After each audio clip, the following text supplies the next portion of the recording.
I think it's Slave to the Grind, Skid Row album, which has 3 ballads. And we talked about like having that on this album, but it failed maybe on the 3rd album. Hey Andreas, how's it going? It's Brandon calling from Canada. Hi there. I'm doing fine. Good. So when I do these, I like to start at the beginning of you as a musician and then work our way up to the new record. Yeah. So starting from the beginning, where did you grow up and how did you get started in music? I grew up in Sandviken here in Sweden in '84. Then I started out making music. We had a cover band called Madhouse, which we started in 2012, and we did some gigs here locally where we played the hits from our favorite bands like Wasp and Europe and Dokken and stuff like that.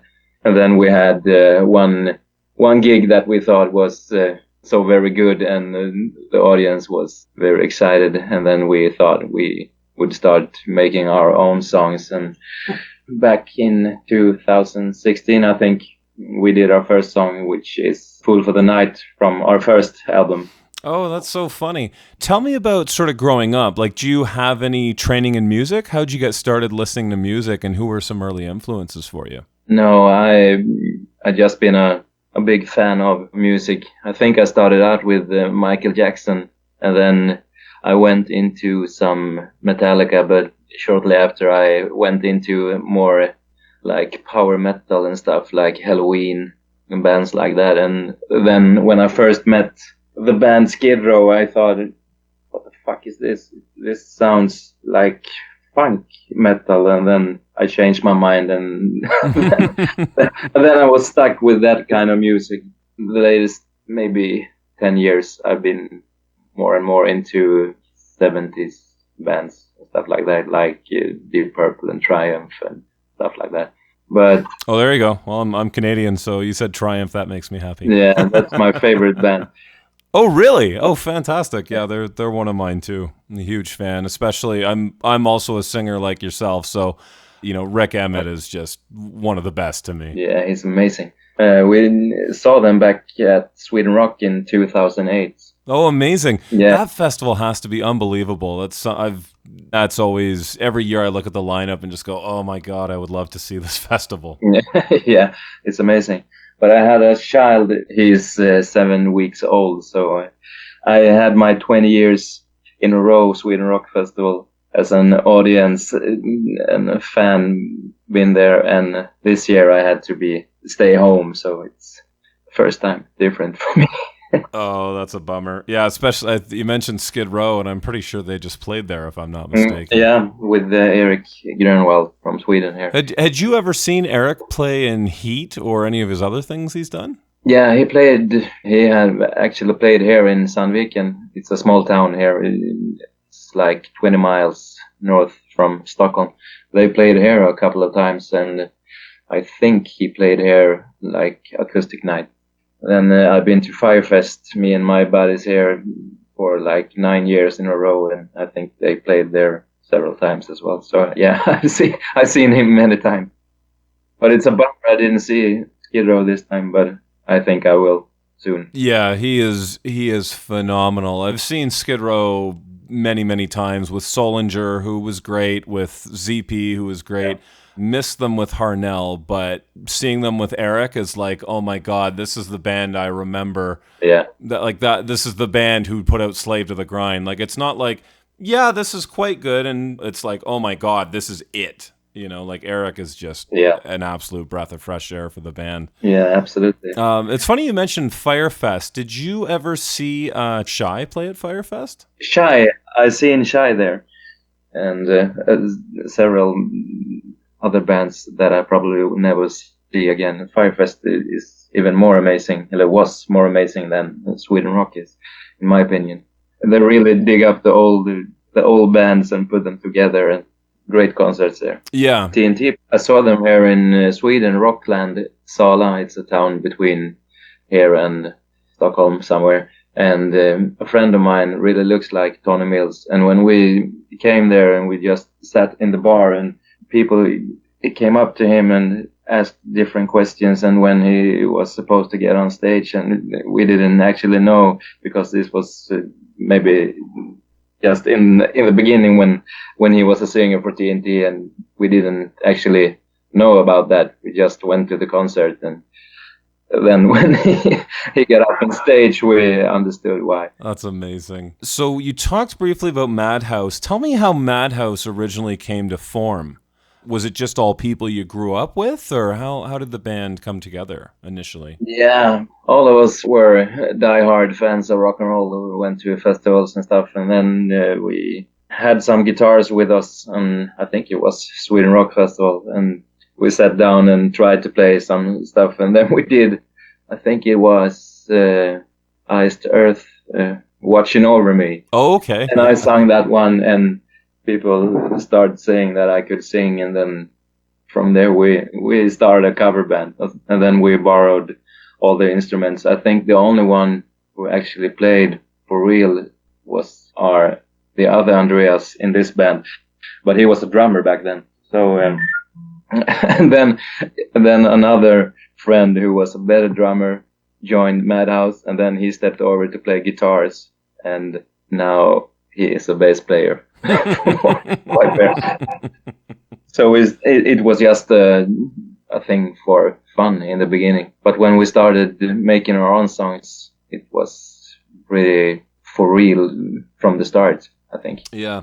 So you said about 3 years you guys did covers, and then at that point, did you continue with Madhouse, or did you just change the name and go all in with originals and that kind of thing? No, we had the band Madhouse for a while, but then we noticed some old band, which I have never heard of, an 80s metal band who did Reform or something, and then when you go to YouTube and stuff like that and search for Madhouse, all the kind of stuff comes up. So we decided to change our name to something else, but what the hell Vypera came from, I don't actually know. We just looked through different kinds of names, and then a friend of ours just came up with it, and we Googled it, and then it's Vypera with an I. It's in Latin a name for a bunch of snakes, a couple, yeah, something like that.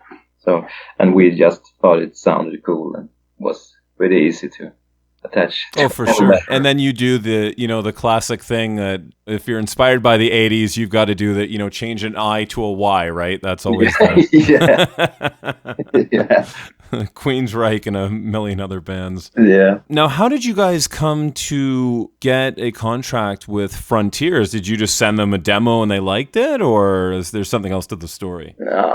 A friend of ours does interviews and stuff, just like you, for Sweden Rock magazine, and then he just had an email chat with some guy at Frontiers, and they just talked about how the summer had been, and he asked that guy if he had heard any good music during the summer, and then he said, yeah, I heard a very amazing band from Sweden, Vypera, and he just, all right, that's my friends. and then from there I think we sent an email to Serafino, who is the head chief, the boss of Frontiers, and he said, just lay down your guns. We are on vacation, and don't do anything. We get back to you in 2 weeks, and from there we just had our contract. So that's amazing. Did you guys record the album first? Like, did you send them the finished debut album? Yeah, we had 9 songs, which we independently released on YouTube on the summer before. I think we were signed somewhere in September or so, something like that. And we had already released 8 songs, I think. And they just told us, can you please put them away, hide them.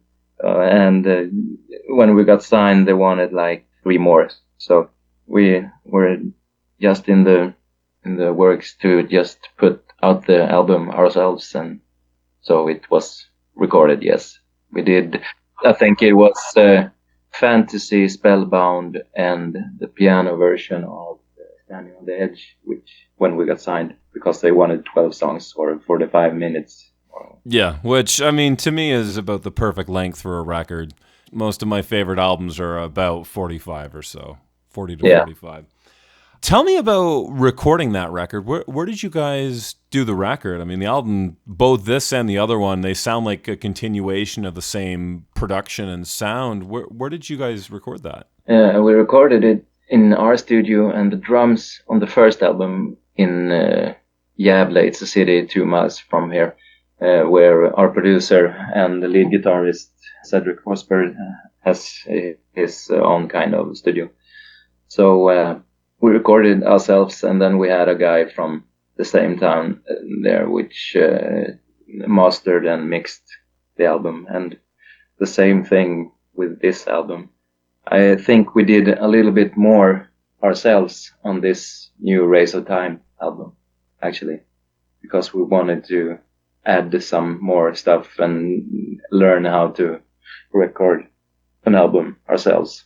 Yeah, well, it's funny, I mean, because you guys have almost the exact same sound from both records, which completely works. You know, I mean, first of all, the sound totally works for you guys. I mean, the huge, 80s snare is right there. You know, the guitar tone sounds incredible. Yeah. So, yeah, my hat's off to the production for sure. It sounds killer. I think the drum sound is probably a little bit bigger on Race of Time, but then we feel we missed out some things. And the name Race of Time, we actually came up with that because we had deadline for this album. I think it was January 15th, and I guess like the 1st of January, we hadn't recorded anything at all because we had another guitarist who should take Cedric's place, because we felt we thought we tried someone else out, because Cedric has a lot of other bands and stuff like that. So we recorded like 6 songs with the other guy, and then when we split ways, he didn't want us to use any of the songs which he had participated in. So we had to like start over when we just were 15 days from the deadline, and we had to I don't know how we made this album, but I think it was made in like 6 weeks. That's unbelievable. I've had to do that myself with a tight deadline for an album, and it's insane to sit there and really go, okay, well, we've got to write a bunch of songs, we got to make this happen now. And sometimes people are like, oh, well, it sounds rushed or whatever, but with this album, I never would have guessed that. Yeah, sometimes the pressure can be a great thing. Yeah, it felt sick, but it was really like 10 hours a day, and then we have our regular day jobs and recording at nights, and it was extreme. Yeah, I can just imagine trying to put an album out that quickly. Yeah. Now, as far as the album, to me at least, it feels quite a bit more diverse as far as the type of songs you guys have on this record, as opposed to the first. The first, I would say, was probably a bit more metal. This one, I really like the diversity. You've got certainly your tracks that are just super heavy and balls to the wall, but you guys have a number of songs where I think you focused a bit more on melody this time around. Yeah, and when we started recording, we had oceans of time. we thought because we had like I think it was 6 or 7 months until the deadline, and we just sat there and we thought we were gonna do this and that, and then when we just had like 2 months left to the deadline, we did what came up, and then I think that was how the diversity came up, because we had some old songs and some things we just came up with, and so I think it's from our hearts something we just did what we had to do and didn't think that much. Yeah, that's very true. There's something to be said about just going with what's happening in the moment, right? Instead of, I mean, sometimes you can spend a year on a song and it will make the song better, and sometimes it'll just make it worse, and you'll kill any initial vibe that you had with it. Yeah, when we did the first album, we actually 70% of the songs we did like 4 years before it was released. they were kind of the first songs we ever did. So I think it's like Spellbound, Rock and Roll, Standing on the Edge, which are the oldest. And it took a lot of time to make the first album. And I think, I don't know if it's good or bad, but Yeah, no. Yeah, like I say, I mean, sometimes that can be a strong point. I mean, it definitely worked for the album. yeah. So here's one for you. So, like, I tend to prefer the heavier stuff, but I will say from this album, one of my favorite songs was actually a song that I thought was a Europe cover when I pulled up the track list, was Stormwind. Tell me about how this song came together. Okay. It was an acoustic piece, an old one, which me and Christopher did maybe like 4 years ago. It had some kind of bass guitar, like do do do do do do do do. But then I sat here at home and did some recordings, just trying out some stuff, and then I came up with a chorus, and then the song changed right away, and then we just felt like some kind of Skid Row tune, but from the start and the beginning of it was like a more Leonard Skinner sound to the song. Then Cedric came with his guitars, and it ended up that way. So Yeah, that was definitely because I think that's the first ballad on the album too, and even on the debut. Like, I mean, you guys may have had a ballad. I can't remember off the top of my head, but you know, it was really nice to hear. You know, getting a couple rockers at the beginning, and then hearing this acoustic guitar come, and it's like, oh, okay, this is yeah, really cool. And like you say, it's got a fantastic chorus on it too. Very, very catchy. I've been humming that song for the last little while since I've had the record. yeah, that's amazing.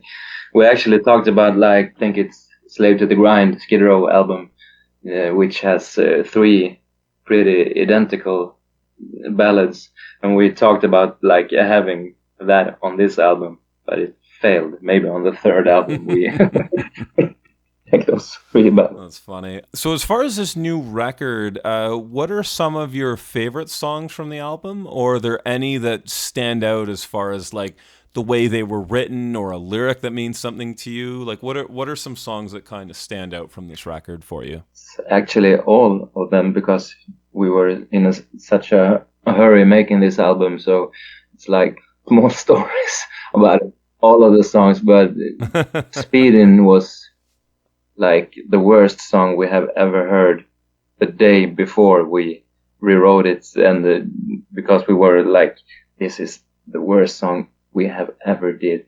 The chorus was like, beat it down the line of fire. It was horrible. And then I think it was Christopher who did something with the riff, and we thought, this is like Judas Priest, cool. And then we just made it simple and short, and I think that one came out pretty cool. And the oldest song on this album, because when we were like saw the light and was like finished, and we thought now we have all of the songs, we were supposed to have one acoustic version from one of the songs on the album. It was the deal with the Frontiers record label, and we thought, no, maybe we have some old song, and we had the Slave to the Grind. No, sorry, Slave to Love. Slave to Love. Yeah, and I think that one is like, I like how it's built up. It's some kind of groove in it, which I like very much. So Yeah, I mean, like you, I mean, I enjoy the whole record. There's not a song I don't like, and obviously some kind of grab you quicker than others or whatever. But Speed and Slave to Love are two among my favorites on the record too. I just made, you know, whenever I listen to the album, I always just try and make a couple notes about some of the songs or what are some favorites or whatever, and those two immediately stuck out to me too. Like I said, I really, like you mentioned, Slave to the Grind. You know, if you listen to the first Skid Row versus Slave, the first one, except for I Remember You, is kind of like, you know, 7 or 8 of basically the same song. yeah, They're all great, but it's all kind of the same sort of tune. You get to Slave, and there's that diversity there, and I think you can make that comparison to Race of Time is the same thing, where you've got you've got several just super heavy ones, some more melodic rockers, kind of AOR kind of stuff. Europe or whatever is definitely, I think, an inspiration you can hear in some of them, and then some ballads, and so that's something I really appreciate about this record. It's just the diversity on it. Yeah, we feel so as well, and like Riding on the Wind is probably the most AOR song on the album, and we are like very much into AOR, very much into Judas Priest, very much into 70s bands like Triumph and that sound, and I think that puts this sound together. Then we have you on the drummer, who is more into death metal and stuff like that. So he probably keeps the music, appropriately heavy then, for the most part. Yeah. He's trying to learn. I think he bought a Rat vinyl a couple of weeks ago, and so I think he's learning the 80s metal. Oh, that's fantastic. So I know, like, when Eat Your Heart Out came out, at that time, the world was just kind of reopening from COVID and whatnot. Have you guys done shows to promote the debut album? Not actually, because we had, when that came out was exactly 1 year ago, I think. And we had some troubles with the band members and stuff like that, because Cedric, the lead guitarist, he had his band Blazing Stone, and he had a band called Rockarollas, and then he just felt he wanted to just sit behind the desk and record stuff and didn't want to be on stage at all. And our bass player Andreas did break his knee and his shoulder, and I had some, I think in English, some sickness here because it was too much. And then we had a deal to make another record, and we tried out the other guitarist, which didn't work out. It was too many things at the time, so we didn't actually have the time, or didn't make it get out and do shows. But we're planning to do shows to re-promote the first album and to do some songs from this one, of course, this summer and so on. Oh, that's fantastic. So you guys are finally planning on getting out of there and do some shows again. Yeah. That's great. Have you guys started writing a third album, or I guess you did all the work to make the second one happen, but are there plans for a third record? Yeah, they should have started at this point, but I think when I got my child just some weeks ago and stuff like that, it was delayed. But yeah, we talked about it because we don't want to experience this kind of hurry which we had with this album. So we actually talked about like having one song idea per month or something like that. But we're pretty much into like releasing as soon as possible, as soon as fronters want us to release. But maybe now that we have had released 2 albums in such a short while, maybe we could wait like 2 years. But if we have the material, we will release it as soon as possible. Awesome. Well, Andreas, I want to thank you so much for taking the time out to do this. I'm really, really enjoying the new record. Thank you very much. Really, really enjoying what you guys are doing, and I'm looking forward to album number 3. Yeah, we keep on working on making you happy, and we really want to come to Canada and US and play some stuff for you. Oh, that'd be amazing. I'd love to catch you if you guys come anywhere in the area. So thank you so much for your time, and looking forward to what you guys have coming up next. Best luck with the new record. Yeah, thank you very much. Cheers. Bye.